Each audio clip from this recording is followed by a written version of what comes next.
আপনি বিছানায় শুয়ে শুয়ে আগামী দিনের কত পরিকল্পনা করেন, আপনি বিছানায় শুয়ে শুয়ে আগামী দিনের কত স্বপ্ন আপনি দেখেন। আপনার এই স্বপ্নগুলি তছনছ করে দিতে পারে একটা বিষয়, সেটার নামই কি? মরণ। স্বপ্ন দেখতেছেন আপনারা, আগামী দিন বুড়ো হলে এই করবেন সেই করবেন, এভাবে দুনিয়া সাজাবেন সেইভাবে দুনিয়া সাজাবেন, খুব স্বপ্নে বিভোর। স্বপ্নের ভিতরেই আজরাইল আইসা আপনার বুকে হাত রেখে বলল যে সময় শেষ।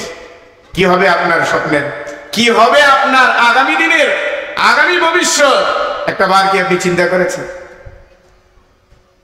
আবার এটাও জানি যে যদি আমার এই অবস্থায় আজরাইল চলে আসে তাহলে আমি বিদায়ও করতে পারবো না। কথা বলেন ঠিক কিনা? পারবেন? পারবো না। আল্লাহ তাআলা মরণ এমন একটা বিষয়, যে বিষয় থেকে কেউ পালাতে পারবে না, যে বিষয়টাকে কেউ তার শক্তি ব্যয় করে দূরে সরাতে পারবে না, মরণ থেকে বাঁচতে পারবে না। আল্লাহ তাআলা কোরআনে কারীমের জায়গায় জায়গায় মানুষগুলির ওয়াজ করে নসিহত করে তিনি শোনাইছেন। সূরাতুল জুমার ভিতরে আল্লাহ পাক বলেন, কুল ইন্নাল মাউতাল্লাযী তাফিরুনা মিন ফাইন্নাহু মুলাকীকুম। আল্লাহ রাব্বুল আলামিন বলেন, হাবিবে, বিশ্ব নেতা বিশ্ব নবী মুহাম্মদ, আপনি আপনার উম্মতদের স্মরণ করে দেন যে তারা মরণ থেকে কখনো পলায়ন করতে পারবে না। আপনি নির্দ্বিধায় আপনি উঁচু কণ্ঠে বলে দেন, রে তোমাদের মধ্য থেকে যদি কেউ মরণ থেকে পলাতেও চায়, মরণ তার সাথে সাক্ষাৎ করবে, এতে বিন্দু পরিমাণ কোনো সন্দেহ নাই। রব্বুল আলামিন চ্যালেঞ্জ জুড়ে দিয়েছেন। পৃথিবীতে আল্লাহ তাআলার দুইটা চ্যালেঞ্জের কথা যদি মানুষ মনে রাখে, মানুষ কোনোদিন অন্যায় আর গুনাহ করে করে বালিশে মাথা টেকায়া রাতভর ঘুমাতে পারে না। দুইটা চ্যালেঞ্জ আল্লাহ পাক করেছেন আমাদের সামনে। যদি কারো সাহস থাকে আর হিম্মত থাকে তাহলে সামনে আসো। এক নাম্বার চ্যালেঞ্জ হলো আল্লাহ পাকের মরণের। মরণ তোমাকে লাগবেই, মরণের। যেহেতু মরণ থেকে বাঁচতে পারবে না, সুতরাং মরণের তৈরি নিবে না না নিবে এটা হলো তোমার চিন্তার বিষয় আর চেতনার বিষয়। তবে আমি আল্লাহ তাআলা বলে দিলাম, মরণ যেহেতু লাগবে, জীবনটা দিয়ে যদি সুন্দর একটা মরণের ব্যবস্থা করতে পারো বান্দারে, দুনিয়ার অল্প জীবনের পরে এই মরণের কোলে ডলে পরে যেই লম্বা জীবনে আসবে, সেই লম্বা জীবনে কোনো পেরেশানির ব্যবস্থা তোমার জন্য আমি আল্লাহ রাখবো না। আর যদি এই মরণের ব্যাপারে তৈরি না থাকে, আজরাইল তোমার দুয়ারে প্রবেশ করবে, তোমার আত্মা একবার তোমার বুক থেকে পায়ের তলায় দৌড়াবে, পায়ের তলা থেকে আবার মাথার কুলি পর্যন্ত দৌড়াবে, মরণ থেকে পালাতে চাইবে। কিন্তু আমি আল্লাহ তো চ্যালেঞ্জ করেই দিয়েছি, মরণ থেকে পালাতে পারবে না, কখনো পারবে না। আল্লাহ রাব্বুল আলামিন বলেন, এত বিশাল চ্যালেঞ্জ আমার আমি তোমাদের সামনে জোরে দিলাম, তোমাদের বুকে কত সাহস যে তারপরে সেই মরণের কথা স্মরণ না করে অন্যায়ের সাগরে তুমি বারবার হাবুডুবু খাচ্ছ, গুনার গুনাই করে যাচ্ছ। দৈনিক 5 ওয়াক্ত নামাজের ব্যাপারে তোমাকে ডাকা হয়, তুমি আসো না। কোরআনের তেলাওয়াত তোমার জবানে হয় না, আমি আল্লাহর স্মরণ তোমার জবানে হয় না। কোনটা অন্যায় আর কোনটা নেই একটাবার দেখার সুযোগ তোমার হয় না। গুনার সাগরে তুমি হাবুডুবু খাচ্ছ, গুনায় তুমি বিভোর। এই যে গুনার ভিতরে জীবন যাচ্ছে, জানা তো নাই রে বান্দা মরণ কখন চলে আসবে। এই গুনাহ অবস্থায় যদি মরণ হয়ে যায় তাহলে কবরের জিন্দেগি কিন্তু ভালো হবে না। গুনাহগারের কবরের ভিতরে আল্লাহ রাব্বুল আলামিন শাস্তি দিবেন, এটা কোরআনে যেমন বলা হয়েছে, বিশ্ব নবীরা ওয়াজ আর আলোচনায় তিনিও এই বিষয়গুলি বারবার পরিষ্কার করেছেন। আমাদের যুগে কিয়ামত পর্যন্ত যত বক্তারা ওয়াজ নসিহত করবে, আলোচকরা আলোচনা করবে, তারা এই মরণের কথাগুলি স্মরণ করাবে। এটার নামই হচ্ছে মূল ওয়াজ। কারণ ওয়াজ নসিহত করে মানুষকে মানুষ বানানো যায় না, মরণের কথা যদি স্মরণ করে দেওয়া হয়, কেউ যদি মরণের কথা স্মরণে রাখতে পারে তাহলে তার জন্য এটাই যথেষ্ট হয়ে যায়। আপনি সারা রাত ওয়াজ শুনবেন, কিন্তু আপনার পরিবর্তন আসতেও পারে আর নাও আসতে পারে, কিন্তু আপনি যদি আপনার মরণের চিন্তা নিজে বিভোর হয়ে যান, আরে আমাকে তো মরতে হবে, আগামী দিন এই পৃথিবীতে আমি বেঁচে থাকবো কিনা আমার তো জানা নাই, যদি আমার কবর হয়ে যায় তাহলে আমার কি হবে অবস্থাটা? কে যাবে কবরে? বন্ধু যাবে না, বান্ধব যাবে না, আপন সন্তান পর্যন্ত যাবে না, বরং এদের শেষ ভূমিকাটা হবে আপনার শানে, আপনার ব্যাপারে। এরা তো কবরে যাবেই না, বরং কবরে নামায়া সর্বপ্রথম আপনার মুখের ভিতরে এরাই মাটি দিয়ে আপনাকে বন্ধ করবে।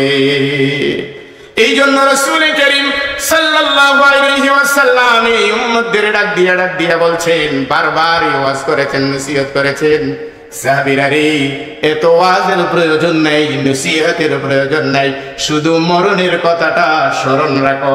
এই মরণের স্মরণ তোমাকে মানুষের মতন মানুষ বানাবে। বন্ধুরা আমার, ভাইরা আমার, আল্লাহ রাব্বুল আলামিন এই মরণের চ্যালেঞ্জ আমাদের দিয়ে, এক নাম্বার চ্যালেঞ্জ দিয়ে আমাদের ভয় দেখাতে চান। যেহেতু বাঁচতে পারবে না, মরণের হাত থেকে যখন নিজেরে বাঁচাইতে পারবে না, তাহলে বান্দারে আখিরাতের তৈয়ারি নে, কবর জগতের তৈয়ারি নে। হাসর আর ফুলসিরাত কেমনে পার হবে একটু চিন্তা কর। আর হাসর ফুলসিরাত কবর যদি ভালো করতে চাস তাহলে গুনাহ তোর হবে, গুনাহ থেকে বাঁচতে পারবে না। কিন্তু আমি আল্লাহ চাই গুনাহ নিয়ে তুই বিছানায় যাইস না, গুনাহ নিয়ে ঘুমাবার মতন দুঃসাহস তুই করিস না।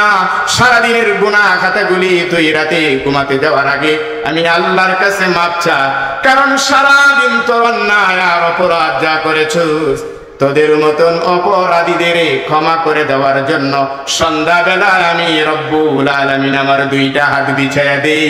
বান্দারে তুই মাপ চাইবে, তোরে কে মাপ করবে যদি আমি মাপ না করি? এই জন্য সন্ধ্যাবেলায় আমি আমার দুইটা হাত বিছায়া দেই আর বান্দাদের ডাকি, আমার বান্দিদের ডাকি, কে আছো রে? সারাদিন গুনার সাগরে আর গুনাহ করতে করতে গুনার বোঝাটাকে ভারী করে ফেলেছ, সন্ধ্যা নেমে এসেছে, তোমার জীবনের সন্ধান আমার আগে আমি মাওলা তোমার জন্য দুইটা ক্ষমার হাত বিছাইয়া দিলাম। বান্দারে আমার কাছে মাপ চা, সারাদিনের অন্যায় মুহূর্তের ভিতরে আমি আল্লাহ তোর মাফ করে দিব। আল্লাহু আকবার বলে। ঠিক এমনি ভাবে সারাটা রাত্র গুনাহ যারা বিমূঢ়, সকাল বেলা আল্লাহ বলেন আমার ক্ষমার হাত আমি আমার বান্দা বান্দীদের জন্য বিছিয়ে দিই। সারা রাতের এই অন্যায় আর বিচারের জন্য কে আমার কাছে ক্ষমা চায়? সকালবেলা রাতের অন্যায় আর অপরাধের জন্য যখন ক্ষমা চাইবে আমি আল্লাহ তৈরি থাকি, বান্দা ক্ষমা চাইতে দেরি হবে, আমি আল্লাহ তার জীবনের গুনাহগুলি মাফ করতে দেরি করব না। আল্লাহু আকবার বলে। কি এক অপূর্ব সুযোগ আল্লাহ পাক আমাদেরকে দিয়ে রেখেছেন। অথচ দিনের পর দিন যায়, দিন গনে গনে সপ্তাহ পার হয়, সপ্তাহ গনে গনে মাস শেষ হয়ে যায়, মাস হিসাব করতে করতে বৎসর শেষ হয়ে যায়। এই বৎসরের ভিতরে একটা দিন একটা রাত্র আমি মাওলার দরবারে দাঁড়ায়া বৈশা কোনো অবস্থাতে আমি আমার মাওলার কাছে ক্ষমা চাই না। কি পাষাণ আমি, কি অদ্ভুত মানুষ আমি। কবর আমাকে ডাকে, গুনাহ ভরপুর, আমার জানি গুনাহ নিয়ে কবরে ঢুকলে আযাব শুরু হয়ে যাবে, তারপরে আমার কাছে কোনো মাপ চাওয়া নাই, ক্ষমা চাওয়া নাই। ভাইরা আমার, বন্ধুরা আমার, জীবন বেশিক্ষণ চালানো যাবে না, কারণ এই জীবনের রশি আল্লাহর হাতে যেদিন টান দিবে তাম পৃথিবী মিলেও সেই দিন আমার এই জীবন কেউ বাঁচাতে পারবে না। সেজন্য সময় আর সুযোগকে কাজে লাগানো এটা মুসলমানদের জন্য এক বিশাল কাজ, বড় কাজ, সব কাজের চেয়ে বড় কাজ এটা। কত পড়াশোনা আমরা করি, দেখবেন কোরআনের তেলাওয়াতে, ওয়াজ এবং নসিহতের আলোচনায় অনেকে বলবে আহারে আমার কত ডিস্টার্ব হচ্ছে, আমি তৈরি নিতে পারছি না, আগামী দিন আমার পরীক্ষা হবে, আগামী দিন আমার ইন্টারভিউ আছে, আগামী দিন আমার ভাইবা আছে, অথচ আমি তৈরি নিব। মোল্লা মৌলবীদের ওয়াজ নসিহতের আওয়াজে আমি সব ব্যর্থ, আমি পারছি না। আরে তুমি যেই পরীক্ষার তৈরি নিচ্ছ, এখানে তো মূল পরীক্ষার ভাইবার কথাই বলা হচ্ছে। আগামী দিন যদি তোমার কবর হয়, সেই কবরে তোমাকে ভাইবা দিতে হবে না, সেই কবরে তোমার পরীক্ষা দিতে হবে না। কি তৈরি আছে তোমার? বিসিএস এর ভাইবা দিয়ে তুমি একজন বিসিএস ক্যাডার হবে, তারপরে দুনিয়াতে বড় চেয়ারে বসবে, বড় ক্ষমতা দেখাবে, বড় দাপট দেখাবে। এটা তুমি দেখাতে পারবে, দেখানেওয়ালা আল্লাহ দেখাচ্ছেন। কিন্তু এত কিছুর পরেও কবর জগৎটাকে কি অস্বীকার করতে পারবেন যে কবরে যাওয়া লাগবে না? তাহলে কবরের তৈরিটা কই? কবরের তৈরির জন্য বৎসরে একটা বার এই মেরুলবাসীদের জন্য সুযোগ এসেছে। আজকের এই রাতে কাঁদেন, জীবনের গুনাহখাতাগুলি নিয়ে কাঁদেন। মরণ যেহেতু লাগবেই, মরণ থেকে তো পালানো যাবে না। কাঁদলে আর চাইলেই মাওলা বলছে, আমি আমার বান্দাদের যখন ক্ষমা চায় তখন আমি মাফ করতে আমার কাছে ভালো লাগে। আমি বান্দার গুনার দিকে তাকায় দেখি না যে কি পরিমাণ গুনাহ করছে। বান্দা যেহেতু মাফ চাইছে, ক্ষমা চাইছে, আমি আল্লাহ বেগুনা বেহিসাবে তারে মাফ করে দেই। চিৎকার মেরে বলুন না আল্লাহু আকবার। মরণ থেকে পালানোর কোনো সুযোগ নেই, মরণ থেকে পালানোর সুযোগ নেই। মরলেই কবর, মরলেই সামনে কবর। কবরে যদি যাইতে হয় তাহলে হাসরের মাঠে উঠা লাগবে কি লাগবে না? একটু আওয়াজ দিয়ে বলেন তো, লাগবে কি লাগবে না? হাসরের মাঠে উঠবো না, মরবো হুজুর। মানলাম মরণ থেকে যেহেতু পালানো যাবে না, মরবো, হাসরের ময়দানে উঠবো না। আসেনি শক্তি? কারো শক্তি নেই। মরণ মানেই কবর, কবর মানেই হাসরের মাঠের জন্য তৈরি নেয়া। হাসরের মাঠে দাঁড়ায় যেতে হবে। আল্লাহ রাব্বুল আলামিন বলেন, নবী হে, পৃথিবীতে দুইটা চ্যালেঞ্জের কথা আমি সবচেয়ে বড় আপনার উম্মতের জন্য এই কোরআনের সবক দিয়ে দিলাম। শুনে দেন, মানুষ যারা হবার মানুষ হয়ে যাবে, আর যারা মানুষ হবার মতো নয় তারা কোনদিন মানুষ হতে পারবে না। নবী হে, মরণ থেকে পালাতে পারবে না, কোরআনের চ্যালেঞ্জ আমি বলেছি। আমি তো একটা আয়াতের কথা বলেছি, আরো অনেক আয়াতগুলি রয়েছে। অল্প সময়ের ভিতরে যেহেতু আপনাদেরকে দুটি কথা বুঝাতে হবে, এই জন্য আমি আমার আলোচনা লম্বা না করে যতটা শর্ট করে বোঝানো যায় চেষ্টা করেছি। মরণের ব্যাপারে আল্লাহর চ্যালেঞ্জ থেকে বাহিরে যাওয়া যাবে না। দ্বিতীয় আরেকটা চ্যালেঞ্জ আল্লাহ রাব্বুল আলামিন এই নবীর মাধ্যমে উম্মতকে জানায় দিয়েছেন, নবী হে, তাদের জিজ্ঞাসা করেন, কিয়ামতের মাঠ যেদিন কায়েম হয়ে যাবে, হাসরের মাঠে যেদিন আমি হয়ে যাব বিচারক, ওই মাঠটা তো খুব ভয়ানক হয়ে যাবে। ওই দিনও তারা ওই মাঠ থেকে কি পালাতে পারবে কিনা একটু জিজ্ঞাসা করেন, জিজ্ঞাসা করেন তাদের। আমি আল্লাহ তাআলা বলছি পালাতে পারবে না। আইনাল মাফার কাল্লা লা ওয়াজার ইলা রাব্বিকা ইয়াওমাইযিনিল মুস্তাকার। আল্লাহু আকবার বলেন না, আরেকটু জোরে বলেন না আল্লাহু আকবার। আল্লাহ পাক বলেন পালাতে চাইলেও পারবে না। এটা আমি আল্লাহর চ্যালেঞ্জ। আইনাল মাফার, ওই দিন বলবে আজকে কোথায় ভাগবে, বাগার জায়গাটা কোথায়? ওই দিন ওই ময়দানে ওঠার পরে গুনাহগাররা এদিক ওদিক ছোটাছুটি করবে যে আজকের তো এই ময়দান। মেরুলে বৎসরে একবার ওয়াজ হইতো, সেই ওয়াজের ভিতরে তো এই মাঠের কথাই বলা হতো আর এই ময়দানের কথাই তো বলা হতো। বলে গিয়েছিলাম, সত্যি সত্যি আজকে যে মাঠ কায়েম হয়ে যাবে জানি না। নির্দ্বিধায় দেখছি আজকের এই মাঠ, এই মাঠে রাজ বিচারক হবেন আল্লাহ। কিভাবে দাঁড়াবো? আজকে দাঁড়াবার সুযোগ তো নেই। কোথায় দৌড়াবো, কোথায় ভাগবো? আল্লাহ রাব্বুল আলামিন বলেন, হাবিবরে জানায়া দেন, জমিনের উপরেই তারে জানায়া দেন, তাদের জানায়া দেন, ওই দিন আমি আল্লাহ বাগার কোনো জায়গা তাদের জন্য রাখবো না। আল্লাহু আকবার বলেন। আইনাল মাফা, কই যাবে আজকে ভাইয়া?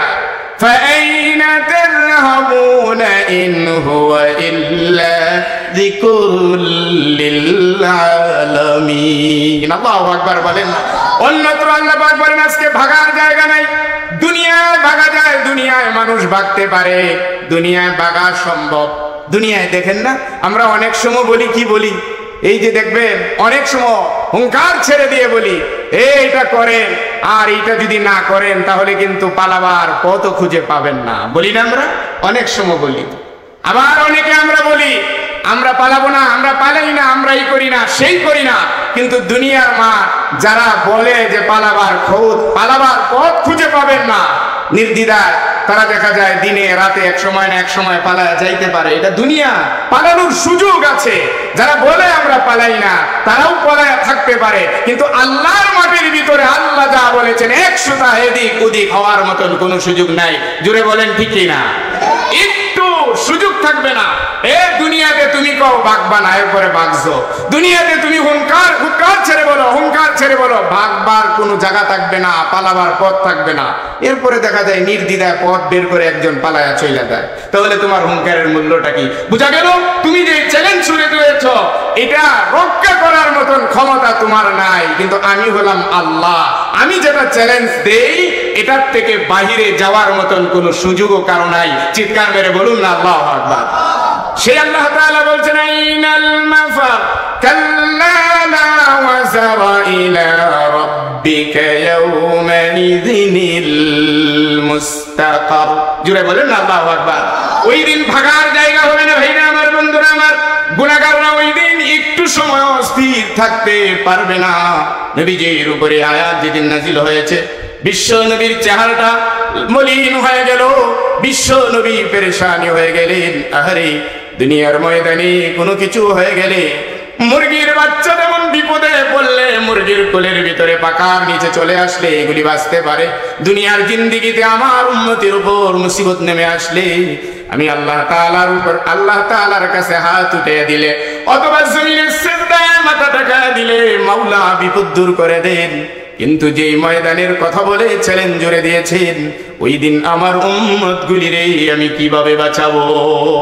নবী আমার বিমর্ষ হয়ে গেলেন, ডেকে ডেকে বললেন, সাহাবীরা রে, আজকের দিনের এই আয়াত আমাকে বিমর্ষ করেছে। কিয়ামতের ময়দানে ওই দিন কি হয়ে যাবে, যেই দিন আল্লাহ ছাড়া আর কেউ থাকবে না, আল্লাহ হবেন বিচারক। ওই দিন কার গুনার কারণে দেখে দেখে আল্লাহ যখন ফয়সালা করবেন, গুনাহগার উম্মতেরা রে আমার বড় ভয় জাগে। ওই দিন না জানি গুনার কারণে আল্লাহর ওই রাগান্বিত চেহারার সামনে পড়ে যাও। পড়ে গেলে ভাগবে কোথায়? দুনিয়া তো নয়, বাঘার কোনো জায়গা থাকবে না। ওই দিন ঠিক ঠিকই তোমাকে দাঁড়ায় থাকতে হবে। নবী আমার সেই কোরআনী কারীমের আয়াতের ব্যাখ্যা বিশ্লেষণ করতে দেয়া হাদিসে বর্ণনা করেন, কিয়ামতের ময়দানে সেই দিন গুনাহগাররা যারা জীবনে সুযোগ নিয়ে নিয়ে গুনাহ খাতাগুলি মাফ করে দিতে পারে নাই, ওই দিন ওই ময়দানে আল্লাহ পাক যখন বলবেন বাগার কোনো জায়গা নাই, যারা জায়গায় দাঁড়ায় থাকতে হবে, চুল পরিমাণ লড়াছড়া করার কোনো সুযোগ থাকবে না। আল্লাহু আকবার বলেন না। নবী আমার বলেন, উম্মতেরা রে আমার, খবর কি জানো? যেই ময়দানের কথা আল্লাহ পাক খবর দিয়েছেন, সেই ময়দানের খবর কি তোমাদের কাছে আছে?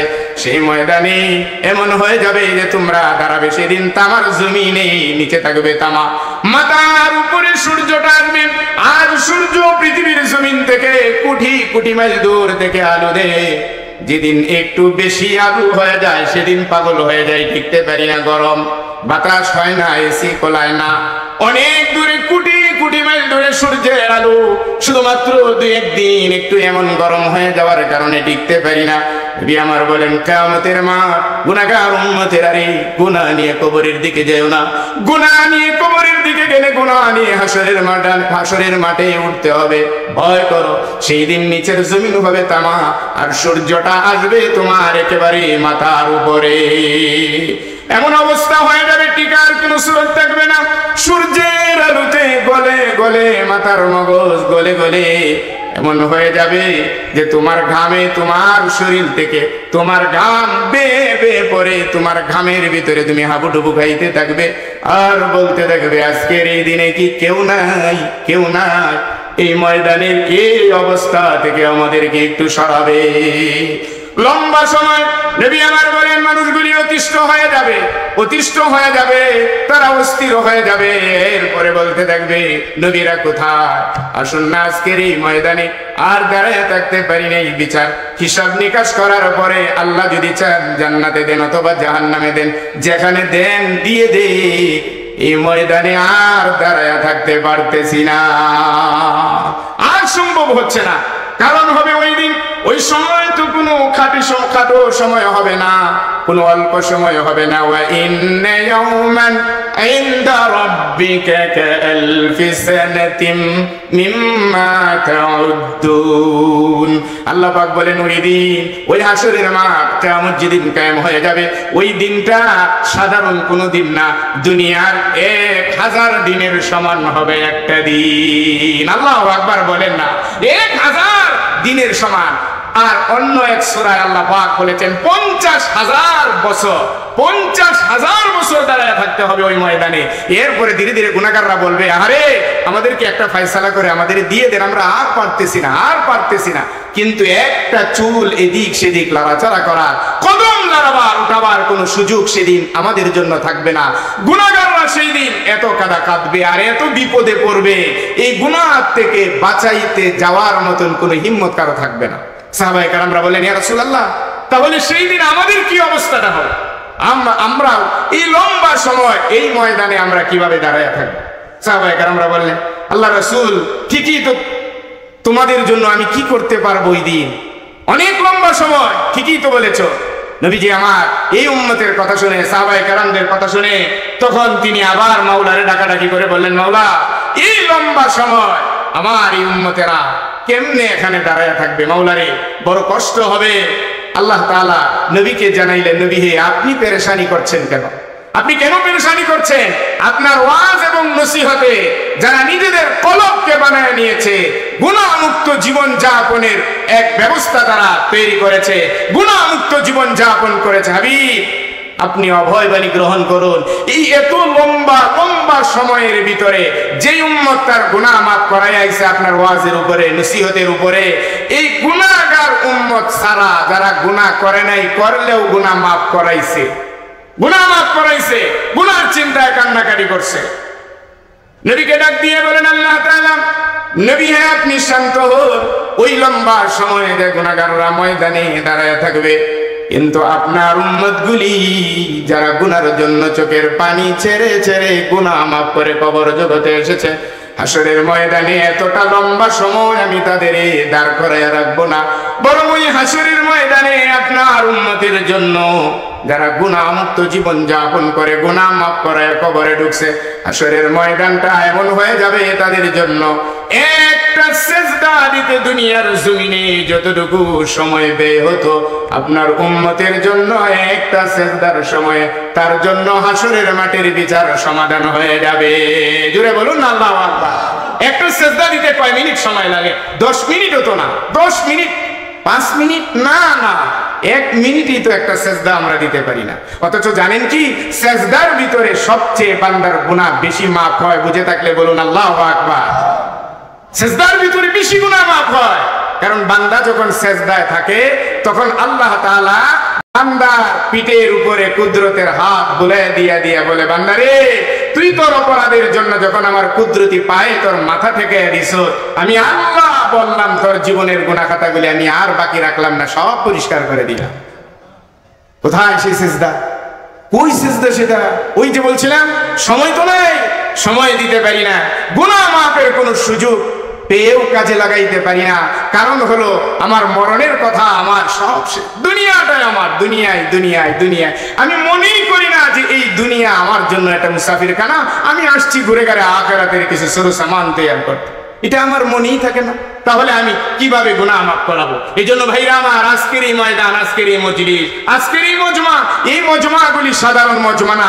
এই মজমাগুলির নমুনা হচ্ছে মসজিদে নববীতে এবং বাইতুল্লাহর দেয়ালে টেক লাগায়া বিশ্বনবী যেই মজমাগুলি করেছিলেন, সেই মজমাগুলির সাথে সাদৃশ হলো এই মজমাগুলি। যদি বুঝে থাকেন তাহলে একবার জোরে বলুন আল্লাহু আকবার। সেই মজমাগুলির সাথে শামিল। সেই মজমাগুলিতে কি হইছে? সারা জীবনের গুনাহ নিয়ে যখন রাসূলের দরবারে গেছে, এরপরে রাসূলের নসিহত শুনে চোখের 2 ফোঁটা পানি যখন ছেড়ে দিয়েছে, তখন সেই মানুষটা, সবচেয়ে বড় গুনাহগার মানুষটা, ওই জায়গায় ওই মজমার ভিতরে সবচেয়ে আল্লাহ ওয়ালা এবং আল্লাহর সাথে সম্পর্ক জোড়া লাগায় এরপরে ওই মজমা ত্যাগ করছেন। আল্লাহু আকবার। আজকের এই মজমা সেই মজমার সাথে সদৃশ। এই মজমায় বসে বসে যদি আজকে কেউ ভাবে আমার জীবনের কত গুনাহ, আমি তো গুনাহ মাপের জন্য কোনোদিন আমার মাওলারে বলি নাই, আমি তো কোনোদিন বলি নাই, বরং গুনাহ করে করে পড়েছি, মনে মনে ভাবছি গুনাহ কি আমার আল্লাহ আমারে মাফ করবে, গুনাহ কি আমার মাফ হবে। এই উদ্দেশ্য মাফ হবে কি হবে না, এই বিষয়টা নিয়ে একটা আয়াতে কারিমা আপনাদের সামনে তেলাওয়াত করেছিলাম। সেই আয়াতে কারিমার ভিতরে আল্লাহ তাআলা স্পষ্ট বলছে, আমার রহমত থেকে নৈরাশ হয়ে যেও না। আল্লাহু আকবার বলেন না, আমার রহমত থেকে নৈরাশ হয়ে যেও না। গুনাহ তুমি করতেছো করে ফেলেছো, কি করবা এখন? গুনাহ তো তোমার মায়ও মাফ করতে পারবে না, বাবাও মাফ করতে পারবে না। গুনার জন্য আমি মাওলারে চাওয়া দরকার, আর আমি মাওলার কাছে বলার জন্য একটা সুযোগ নিয়ে, চান্স নিয়ে, তারপরে তুমি আমার কাছে যখন চাইছো, এমন ভাবে চাইছো, এখন আমি মাওলারও আর দেখার সুযোগ থাকলো না যে তোমার গুনাহ কি পরিমাণ। আমি এমনি বেগাইরে হিসাব তোমারে মাফ করে দিলাম। চিৎকার মেরে বলুন না আল্লাহু আকবার। قل يا عبادي الذين أسرفوا على أنفسهم لا تقنطوا من رحمة الله إن الله يغفر الذنوب جميعا إنه هو الغفور الرحيم الله أكبر বলে আল্লাহ রাব্বুল আলামিন বলেন, বান্দারে দুনিয়ার জীবনে গুনাহ করবে না, গুনাহ হবে না এমনটা তো না। দুনিয়ার যুগে, দুনিয়ার জীবনে সবাই গুনাহ করে। গুনার মাত্রা আমি তৈরি করেছি, পৃথিবীতে পাঠিয়েছি। গুনাহ না করলে মাপ চাইবে কেমনে? আর মাপ যদি না চাস তাহলে আমার কাছে প্রিয় বান্দা হবে কিভাবে? এই জন্য ভাইরা আমার, যুগে যুগে কোরআন সাক্ষী, হাদিস সাক্ষী, রাসূলের জিন্দেগিতে এসেছে এইভাবে ওয়াজ নসিহত চলছে। ওয়াজ নসিহতে চোখের পানি ছেড়ে ছেড়ে আখেরি মুনাজাতে শরীক হয়ে, মুনাজাতের পরে নবীদের দরবারে হাজির হয়ে বললেন, ইয়া রাসূলুল্লাহ, ইয়া হাবিবাল্লাহ, যেই কথাগুলি আজকে আপনি বললেন সেই কথাগুলি আমি মেনে নিলাম। আমার চোখ থেকে পানি পড়েছে কবরের ভয়ে, জাহান্নামের ভয়ে, জাহান্নামের আগুনের ভয়ে আমিও চোখের পানি ছেড়েছি। কিন্তু আমি জানি কোন গুনাহগারদের আল্লাহ পাক জান্নাত দিবেন না, জাহান্নাম দিবেন। রাসূলুল্লাহ, ইয়া হাবিবাল্লাহ, আপনার মজমায় বসে বসে নসিহত শুনেছি, দিল নরম হয়েছে, চোখের পানি ছেড়ে কেঁদেছি। কিন্তু আমার মনে পড়ে এমন এমন গুনার কথা, যেই গুনাহগুলির কথা মনে পড়লে আমি নিজেই ভাবি যে এটা ক্ষমার যোগ্য না। ইয়া রাসূলুল্লাহ, ইয়া হাবিবাল্লাহ, আমার এই গুনাহগুলি কি মাফ হবে নাকি? এই গুনার জন্য জাহান্নামে যেতে হবে? নবীজি আমার কাছাকাছি টান দিয়ে নিজের হাঁটুর সাথে হাঁটু মিলে বসে বললেন, যেহেতু তোমার চোখের পানি ঝরেছে তোমার গুনার কারণে, আমি রাসূল সাক্ষী রয়ে গেলাম। কিয়ামতের ময়দানে ওই গুনার জন্য আল্লাহ তোমাকে আটকাবে না। আল্লাহু আকবার বলেন। এই জন্য বাবাজিরা আমার, ভাইরা আমার, কবরের মুরাকাবা করে, কবরের চিন্তা করে, হাসরের ময়দানের চিন্তা করে, জান্নাত আর জাহান্নামের চিন্তা করে। চোখ আল্লাহ পাক দিয়েছেন শুধু বিপদে কাঁদবেন, কেউ মারলে কাঁদবেন এই জন্য না, বরং চোখ দিয়েছেন, চোখের পানি দিয়েছেন এই জন্য বান্দা যেন চোখের পানি ছেড়ে ছেড়ে জাহান্নামের আগুনকে যেন দুনিয়ায় নিভায় আসে। আল্লাহু আকবার বলেন। বন্ধুরা আমার, ভাইরা আমার, চোখের পানির এত দাম আর এত মূল্য। আজকের এই ময়দান অথবা যে কোনো সময়ে আপনি আপনার গুনার কথা মনে করে যদি দুই ফোঁটা চোখের পানি ছেড়ে থাকেন, ওই পানিগুলি কিয়ামতের ময়দানে আপনার জন্য আল্লাহ রাব্বুল আলামিন ওই দিন নিয়ামত বানায়া দিবেন। আল্লাহু আকবার বলেন না। হাসরের ময়দানে কিয়ামতের মাঠ যেটা বলছিলাম, ওই মাঠের ফয়সালার পরে আল্লাহ বান্দাদের, আল্লাহ তাআলা যাদের জাহান্নামের ঘোষণা দিবেন জাহান্নামের দিকে, যাদের জান্নাতের কথা বলবেন জান্নাতে চলে যাবে। একজন জাহান্নামের ফয়সালা হয়ে যাওয়ার পরে হাদিসের ভিতরে আসছে জাহান্নামের দিকে বান্দা নিরুপায় হয়ে যাইতে থাকবে, কারণ আর কোনো উপায় নাই। আজকে রব্বে কারীমের ফয়সালা যেটা, এটাই ফয়সালা, আজকে আর এর বাহিরে যাওয়ার কোনো সুযোগ নেই। পিছন দিক থেকে আওয়াজ দেওয়া হবে, বান্দারে দাঁড়াও, তুমি একটু দাঁড়াও। কে যেন আওয়াজ দিল, বান্দার কানে আসবে। বান্দা দাঁড়িয়ে যাবে আর বলবে, কে ডাকে আমারে? পিছন দিক থেকে আওয়াজ আসবে, তোমারে তোমার মাওলা ডাকে। আল্লাহু আকবার বলেন না যে মাওলা ডাক দিয়ে যখন বান্দারে কাছে পাইবেন, কাছে আনবেন, তখন বলবেন, কই যাও? বললো, জাহান্নামের ফয়সালা হয়েছে, জাহান্নামে যাওয়া ছাড়া তো আর কোনো গতি নেই। আল্লাহ রাব্বুল আলামিন বলবেন, বান্দারে আমি তো মাওলা, আমি তো রব, আমি তো হক, আমি যা ঘোষণা দিই এর বাহিরে আমি করতে পারি না। আমার কাছে যদি মানুষ পূর্ণতা না পায় তাহলে কার কাছে পাবে?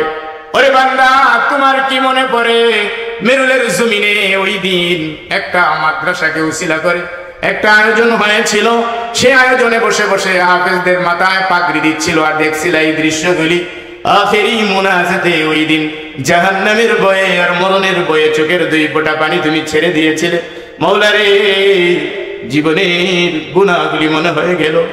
রাত্রে যদি আর ঘুম না ভাঙে, আমি যদি পরকালবাসী হয়ে যাই, আগামী দিন যদি আমার খবর হয়ে যায়, তাহলে আমি কোন দিকে যাচ্ছি কবরের কথা মনে করে চোখের 2 ফোঁটা পানি তোমার অজান্তেই চোখের কোনা দিয়ে বের হয়ে আসছিল। বান্দারে, ওই দিন ওই পানি, চোখের পানি আমি আল্লাহ তাআলা তোমার এটা আমি সংরক্ষণ করে রেখে দিয়েছিলাম। নাও, আজকে আমার এই সংরক্ষিত পানিটা, তোমার চোখের 2 ফোঁটা পানি তোমারই দিয়ে দিলাম। কি আর করবে? জাহান্নামের ফয়সালা দিয়ে তো জাহান্নামেই যেতে হবে। তবে আমি মাওলা তোমারে অভয় দেই, চোখের এই 2 ফোঁটা পানি জাহান্নামে ছেড়ে দিলে জাহান্নামের আগুনের কোনো শক্তি নেই যার দাউ দাউ করে তোমাকে জ্বালাবে। আল্লাহু আকবার বলে বান্দা খুশি হয়ে যাবে, খুশি হয়ে যাবে। আর ওই দিন তামান্না করতে থাকবে, কত কাঁদলাম, কত বেদনা, কত ভাবে, কত যন্ত্রণায়, কত রাত, কত দিন আমার নির্ঘুম কেটেছে। কাঁদতে কাঁদতে কত সময় আমি দিলাম। কিন্তু এই আখিরাতের ময়দানে আর কবর জগতের ময়দানের জন্য, হাসরের জন্য, এই আখিরাতের তৈরির জন্য যদি আমি আরো বেশি কাঁদতে পারতাম, তাহলে আজকে আখিরাতের বিষয়টা আমার জন্য আরো কত উত্তম ফয়সালা হয়ে যেত। আমি পারি নাই। ভাইরা আমার, সে শুধু আফসোস করবে না, আমরাও একদিন না একদিন আফসোস করব। সেই আফসোসের জায়গা কিন্তু পুরা করার জন্য আখিরাতে সময় পাওয়া যাবে না। সে সময় হচ্ছে এই দুনিয়া। এজন্য আসুন ভাইরা আমার, আজ দুনিয়া নিজের মুসলমান বানাইছি, অথচ মুসলমানের কোন কাজ কর্ম দিয়ে নিজের আজও পর্যন্ত সাজাইতেই পারতেছি না, সাজাইতেই পারতেছি না। অথচ নিজের এটা বুঝাইতেই পারি না যে আমি এই জগতের বাসিন্দা না, আমি হইলাম পরজগতের বাসিন্দা। এটা আমি নিজের বুঝাইতেই পারি না। এজন্য ভাইরা আমার, খুবই হুঁশিয়ার হতে হবে। সময় বড় কম আপনার হাতে, আমার হাতে। আপনি এটা মনে করেন না যে অনেক সময় আমার রয়ে গেছে মানুষ হওয়ার মতন, ঠিক হওয়ার মতন। না না, সময় যখন আসে তখনই কাঁদেন, সুযোগ যখন হয় তখনই তৈরি নেন। কারণ বোঝা যায় না, জানাও যায় না আমার আর আপনার কতটুকু সময় এই দুনিয়ায় বাকি আছে, কেউ আমরা বলতে পারবো না। এই জন্য যখনই সময় আসবে, সুযোগ আসবে, আল্লাহ যেহেতু আমাদেরকে অভয় দিয়েছেন, বান্দারে তোর গুনার জন্য তুই ভয় করবে না, তুই চা, কি পরিমাণ লাগে তুই খালি আমার কাছে চা। এই চাওয়াটারই অভাব আমাদের। সারাটা দিন নামাজ নেই। আপনি বলুন তো, একজন মুসলমান জোহর করে নেয়, তারপরে ফজর পরে নাই, আসর পরে নাই, মাগরিব পরে নাই, এশা পরে নাই, এই লোকটা রাত্রি বিছানায় যায় মুসলমান কিভাবে ঘুমায়, আপনি যদি চিন্তা করেন, আপনার কাছে সবচেয়ে বড় আশ্চর্যের বিষয় হবে এটা। এটা হবে সবচেয়ে বড় আশ্চর্যের বিষয়। অথচ মুসলমান দিব্যি ঘুমাচ্ছে, ফজরের খবর নেই, জোহরের খবর নাই, আসরের খবর নাই, সে দিব্যি ঘুমাচ্ছে, তার কোনো টেনশনই নাই, পেরেশানি নাই, সবটা চলে যাচ্ছে, কোনো টেনশন নাই, পেরেশানি নাই। তার একই অবস্থা। এই যে দিনগুলি, রাতগুলি আপনি আল্লাহর দেয় সময়টুকু যে পাস করছেন, কি জবাব আল্লাহর কাছে দিবেন? কি জবাব আল্লাহর কাছে দিবেন? এই জন্য সময় বড় কম, মনে করতে হবে আমার সময় বড় কম। এই অল্প সময়ের ভিতরে আমাকে আখিরাতের বড় এক পুঁজি বানাতে হবে। আর সেই পুঁজি বানাবার জন্য সুযোগ যখনই সামনে আসে, সেই সুযোগগুলিকে কাজে লাগাতে হবে। মনে করতে হবে ওয়াজ একটা রঙ্গমঞ্চ নয়, তামাশার কোনো মঞ্চ নয়। কিন্তু বর্তমানে মানুষ ওয়াজেও যায় না, যে ওয়াজের রং নাই, তামসা নাই, কিচ্ছা নাই, কাহিনী নাই, বস এই ওয়াজের মধ্যে মানুষ ওয়াজের ময়দানকেও তামসা বানায়, ওয়াজের ময়দানকেও তামসা বানায় না। সারা রাত ওয়াজ হচ্ছে, ফজরের নামাজ পড়ে না। কেন? আগের যুগে ওয়াজ কম ছিল, সত্য কিছু কথা বলে যাই শুনে, খুব কম ছিল। কিন্তু মানুষগুলি যখন কথা শুনতো, এই মানুষগুলি কথা শোনার আগে ছিল একরকম, মানুষগুলি কথা শোনার পরে তার জীবনটা হয়ে যেত অন্যরকম। এখন যতই শুনি ততই আমি আরো যেন খারাপ হয়ে যাচ্ছে, আরো খারাপ হয়ে যাচ্ছে। দিল বন্ধ, কান বন্ধ, সব বন্ধ করে কোরআনের কথা শুনলে আপনি আর কি ফায়দাটা পাবেন বলেন? কি ফায়দাটা আপনাকে পৌঁছাবে? কোরআনের কথা শুনলে তো দিল নরম হওয়ার কথা, কোরআনের কথা শুনলে তো চোখ দিয়ে পানি আসার কথা, কোরআনের কথা শুনলে তো বেনামাজি নামাজ ধরার কথা। কিন্তু কই দেখেন কি পরিমাণ। কারণ হচ্ছে আমাদের ওই যে ওই ওয়াজের কথাই স্মরণ নেই।